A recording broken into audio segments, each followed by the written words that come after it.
Hi hello ಎಲ್ರಿಗೂ ನಮಸ್ಕಾರ. ಎಲ್ರು ಹೇಗಿದ್ದೀರಾ? ಚೆನ್ನಾಗಿದ್ದೀರಾ ಅಂತ ನಾನು ಅನ್ಕೋತೀನಿ.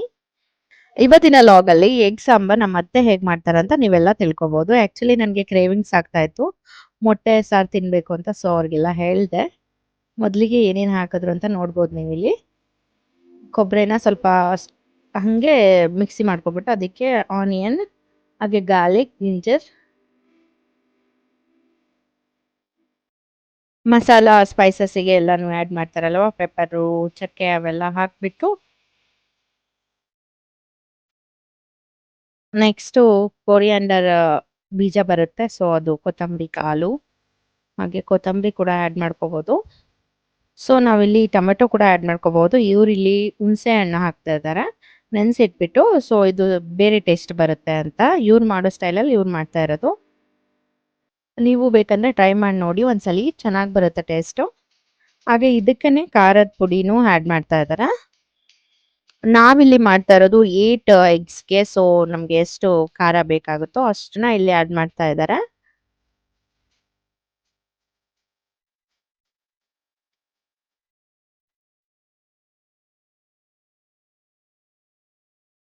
ಎಲ್ಲ ಸೇರ್ಬಿಟ್ಟು ನುಣ್ಣಗೆ ಈ ತರ ಸ್ಮ್ಯಾಶ್ ಮಾಡ್ಕೋಬೇಕಾಗತ್ತೆ ಮಿಕ್ಸರ್ ಜಾರಿಂದ.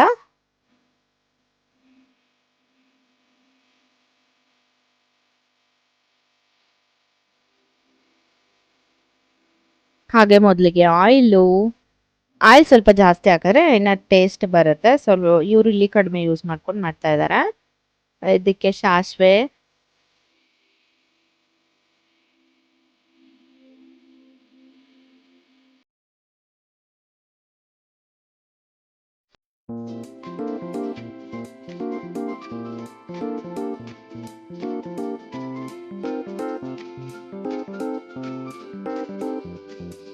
ಹಾಗೆ ಇದಕ್ಕೆ ಒಂದು ನಾವಿಲ್ಲಿ ಚಾಪ್ ಮಾಡಿ ಆನಿಯನ್ನ ಹಾಕ್ತಾ ಇದೀವಿ.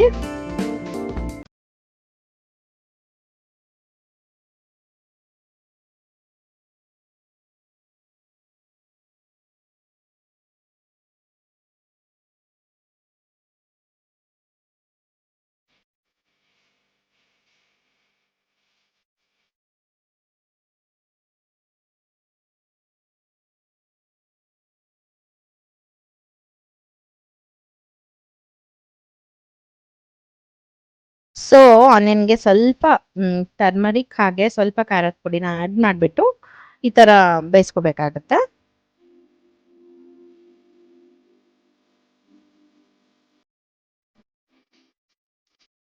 ನೆಕ್ಸ್ಟ್ ನಾವಿಲ್ಲಿ ಮಸಾಲಾನ ಆ್ಯಡ್ ಮಾಡ್ತಾ ಇದ್ದೀವಿ.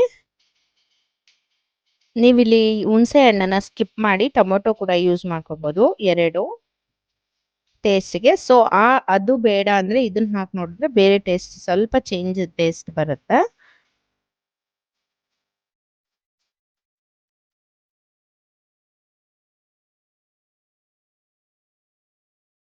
ಸೊ ಉಳ್ದಿರೋದು ಮಸಾಲ ಎಲ್ಲ ಆ್ಯಡ್ ಆಗಲಿ ಅಂತ ಸ್ವಲ್ಪ ನೀರನ್ನ ಮಿಕ್ಸಿ ಜಾರ್ಗೆ ಹಾಕ್ಬಿಟ್ಟು ಅದನ್ನು ಕೂಡ ಆ್ಯಡ್ ಮಾಡ್ಬೇಕಾಗತ್ತೆ.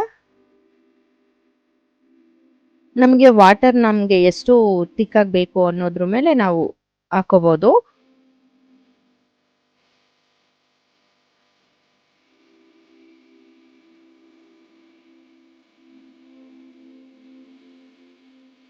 ಸೊ ಸೈಡಲ್ಲಿ ಒಂದು 7 ಎಗ್ಸ್‌ನ ಬಾಯ್ಲ್ ಮಾಡಿ ಹಾಕಿ ಇನ್ನ 3 ಎಗ್ಸ್‌ನ ನಾವು ಹಾಗೇನೆ ಡೈರೆಕ್ಟ್ ಆಗಿ ಅದ್ರಲ್ಲೇನೆ ಒಡೆದು ಹಾಕೋದು ಕೂಡ ಹಾಕಿದ್ರೆ ಸಖತ್ ಟೇಸ್ಟ್ ಆಗಿ ಬರುತ್ತೆ 2 ಮಿಕ್ಸ್ ಆದ್ರೆ. ಸೊ ಇಲ್ಲಿ ಆ ತರ ಮಾಡ್ತಾ ಇದ್ದಾರೆ ನಮ್ಮತ್ತೆ.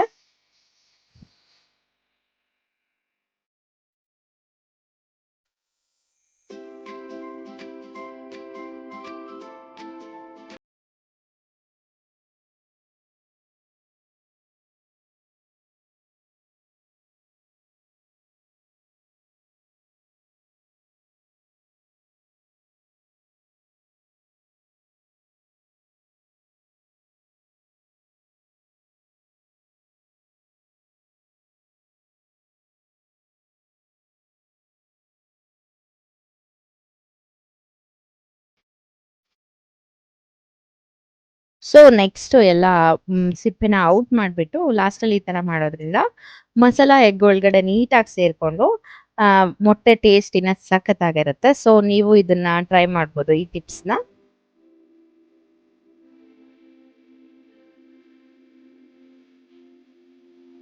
ಸೊ ಲಾಸ್ಟಲ್ಲಿ ರುಚಿಗೆ ಎಷ್ಟು ಬೇಕು ಅಷ್ಟು ನಾವಿಲ್ಲಿ ಸಾಲ್ಟ್ನ ಆ್ಯಡ್ ಮಾಡ್ತಾ ಇದ್ದೀವಿ.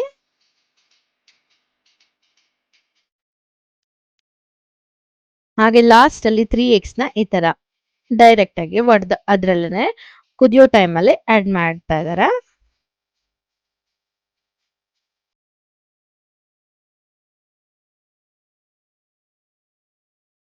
ಸೊ ನಾವು ಎಗ್ ಹಾಕೋ ಟೈಮಲ್ಲಿ ನಾವು ಸ್ಲಿಮ್ ಆಗಿ ಮಾಡ್ಬೇಕಾಗತ್ತೆ ಪೂರಿನ. ಯಾಕಂದ್ರೆ ಸ್ವಲ್ಪ ಜಾಸ್ತಿ ಬಾಯ್ಲ್ಡ್ ಆಗೋ ಟೈಮಲ್ಲಿ ಹಾಕ್ಬಿಟ್ರೆ ಚಲಾಪಿಲಿ ಆಗ್ಬಿಡುತ್ತೆ, ಎಲ್ಲ ಕಡೆ ಎಗ್ ಹೋಗ್ಬಿಟ್ಟು ಟೇಸ್ಟ್ ಬರಲ್ಲ. ಸೊ ಅದಕ್ಕೆ ಸ್ವಲ್ಪ ಸ್ಲೋ ಮಾಡಿಬಿಟ್ಟು ಎಗ್ನ ಒಡೆದಾಕಿ ಇನ್ನು 2 ಮಿನಿಟ್ಸ್ಗೆ ಸಾಂಬಾರ್ ರೆಡಿ ಆಗ್ಬಿಡುತ್ತೆ. ನೋಡ್ಬೋದು ನೀವಿಲ್ಲಿ. ಸೊ ನಾವು ಇದ್ರ ಜೊತೆ ಜೋಳದ ರೊಟ್ಟಿ ಮಾಡ್ತಾ ಇದೀವಿ. ಅದು ಫೇಮಸ್ ನಮ್ಮ ಸೈಡೆಲ್ಲ, ಸಖತ್ ಟೇಸ್ಟಿ ಆಗಿರುತ್ತೆ. ಸೊ ಸೈಡಲ್ಲಿ ಜೋಳದ ರೊಟ್ಟಿ ಪ್ರಿಪ್ರೇಷನ್ ಕೂಡ ನಡೀತಾ ಇತ್ತು. ಅದನ್ನ ಸ್ವಲ್ಪ ನೀರು ಕುದಿಸ್ಬಿಟ್ಟು ಅದಕ್ಕೆ ಹಿಟ್ಟನ್ನ ಆ್ಯಡ್ ಮಾಡಿ ಈ ಥರ ಮಾಡ್ತಾರೆ ಮತ್ತೆ. ಸೊ ಇದನ್ನೆಲ್ಲ ಸ್ವಲ್ಪ ತಣ್ಣಗಾದ್ಮೇಲೆ ಇಳಿಸ್ಕೊಂಡ್ಬಿಟ್ಟು ಈ ಥರ ಸರಿಯಾಗಿ ನಾದ್ಕೊಂಡು ಈ ಥರ ರೊಟ್ಟಿನ ಊದ್ಕೊಂಡು ಆಮೇಲೆ ಬೇಯಿಸ್ಕೊತಾರೆ. ಇವ್ರ ಜೊತೆ ಯಾರು ಕಂಪ್ನಿ ಕೊಡ್ತಾ ಇದ್ರು ಅಂದ್ರೆ ರೊಟ್ಟಿ ಮಾಡ್ಲಿಕ್ಕೆ, ನೀವೇ ನೋಡ್ಬೋದು ಇಲ್ಲಿ.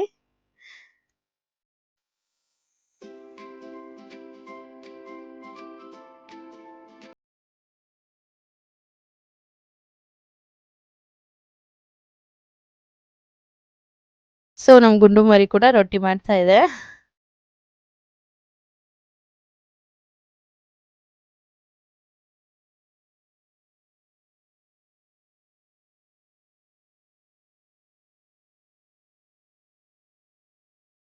ಫೈನಲಿ ರೊಟ್ಟಿ ಕೂಡ ರೆಡಿ ಆಗ್ತಾ ಬಂದ್ವು. ಸಖತ್ ಜೋಳದ ರೊಟ್ಟಿ ಜೊತೆ ಮೊಟ್ಟೆ ಸಾಂಬಾರ್ ತಿಂತಾ ಇದ್ದೆ, ಸಖತ್ ಟೇಸ್ಟ್ ಆಗಿರುತ್ತೆ. ನೀವು ಕೂಡ ಜೋಳದ ರೊಟ್ಟಿ ಹಾಗೆ ಚಪಾತಿ ಜೊತೆ ಈ ಕರಿನ ಟ್ರೈ ಮಾಡಿದ್ರೆ ಸಖತ್ ಟೇಸ್ಟಿ ಆಗಿರುತ್ತೆ ಅಂತ ನಾನು ನಿಮ್ಗೆಲ್ರಿಗೂ ಹೇಳ್ತೀನಿ. ಸೊ ನೋಡಿದ್ರಲ್ಲ ನಮ್ಮ ಈ ಲಾಗಲ್ಲಿ ನಮ್ಮ ಸ್ಟೈಲಲ್ಲಿ, ನಮ್ಮ ಅತ್ತೆ ಸ್ಟೈಲಲ್ಲಿ ಸೊ ಎಗ್ ಸಾಂಬಾರ್ನ ಹಾಗೆ ರೊಟ್ಟಿನ ಜೋಳದ ರೊಟ್ಟಿ ನಮ್ಮ ಕಡೆ ಫೇಮಸ್ಸು. ಸೊ ಅದೆಲ್ಲ ನೋಡಿ ನಿಮ್ಗೆಲ್ರಿಗೂ ಇಷ್ಟ ಆಯ್ತು ಅಂತ ನಾನು ಭಾವಿಸ್ತೀನಿ. ಹಾಗೆ ಇದೇ ಥರ ಸಪೋರ್ಟ್ ಮಾಡಿ ಅಂತ ಹೇಳ್ತಾ, ಸ್ಕಿಪ್ ಮಾಡದೆ ಎಲ್ಲ ವಿಡಿಯೋನು ನೋಡಿ, ಲೈಕ್ ಮಾಡಿ, ಶೇರ್ ಮಾಡಿ, ಹಾಗೆ ಕಮೆಂಟ್ ಮಾಡಿ, ಸಬ್ಸ್ಕ್ರೈಬ್ ಮಾಡೋದು ಮಾತ್ರ ಮರಿಬೇಡಿ. ಪ್ಲೀಸ್ ಸಪೋರ್ಟ್ ಮಾಡಿ ಅಂತ ಮೊನ್ಸಾಗೇನೆ ಹೇಳೋಕ್ಕೆ ಇಷ್ಟಪಡ್ತೀನಿ. ಫೈನಲ್ ಆಗಿ ಊಟನ ಟೇಸ್ಟ್ ಮಾಡಿದೆ. ಸೊ ಸಖತ್ತಾಗಿತ್ತು, ನನ್ನ ಕ್ರೇವಿಂಗ್ಸ್ ಕೂಡ ಫುಲ್ಫಿಲ್ ಆಯಿತು. ಸೊ ನೆಕ್ಸ್ಟ್ ವಿಡಿಯೋನಲ್ಲಿ ಒಂದು ಒಳ್ಳೆ ಕಂಟೆಂಟ್ ಒಂದಿಗೆ ನಾನು ನಿಮ್ಮೊಟ್ಟಿಗೆ ಬರ್ತೀನಿ ಅಂತ ಹೇಳ್ತಾ, till then take care, love you, bye bye, see you soon.